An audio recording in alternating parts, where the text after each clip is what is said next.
కాకినాడ జిల్లా సుభిక్షంగా ఉండాలని పిఠాపురం శ్రీ కుక్కటేశ్వర స్వామివారి ఆలయంలో గణపతి ఉత్సవాల్లో వేలంపాటలో గెలుచుకున్న లడ్డూకు పూజలు నిర్వహించి పిఠాపురం నియోజకవర్గంలోని 54 గ్రామాల ప్రజలకు పంపిణీ చేస్తున్నట్లు షీ ఫౌండేషన్ అధ్యక్షురాలు డాక్టర్ బొర్రా దివ్య తెలిపారు. కాకినాడ ఎస్ఆర్ఎంటీ అపార్ట్మెంట్లో షీ ఫౌండేషన్ అధ్యక్షురాలు డాక్టర్ దివ్య మీడియా సమావేశం నిర్వహించారు.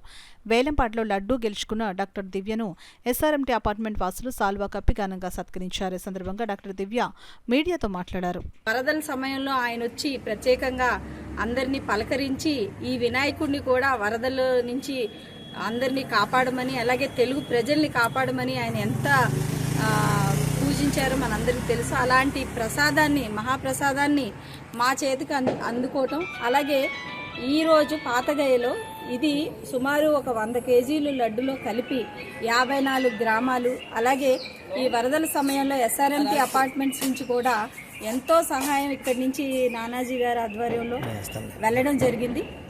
ఎస్ఆర్ఎంటీ ఓనర్స్ అసోసియేషన్ తరఫు నుంచి కూడా భారీ ఎత్తున సామాన్లు, అలాగే డ్రై రేషన్ కిట్స్ కూడా వెళ్ళడం జరిగింది. సో వాళ్ళకు కూడా ఇక్కడ ఇది సందర్శించి వాళ్ళకు కూడా ఈ యొక్క లడ్డుని పంచిపెడుతూ, ముఖ్యంగా 54 గ్రామాల్లో రైతాంగులకి వాళ్ళ పొలాల్లో కలుపుకోవడానికి కానివ్వండి, పంటలు మంచిగా పండాలని, ఎటువంటి కీడు కూడా వారికి జరగకూడదని, ప్రజలందరూ కూడా బాగుండాలని ఈ యొక్క కార్యాన్ని మేము తలపెట్టడం జరిగింది. సో ఈ ప్రసాదాన్ని 54 గ్రామాలకు కూడా అందజేస్తామనేసి తెలియపరుస్తుంది.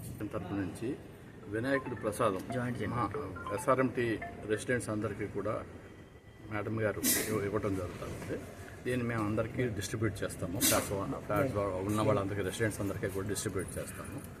ఇలాంటి కార్యక్రమం తీసుకున్నందుకు మేడం గారికి ఎంతో ధన్యవాదాలు తెలియజేస్తున్నాము.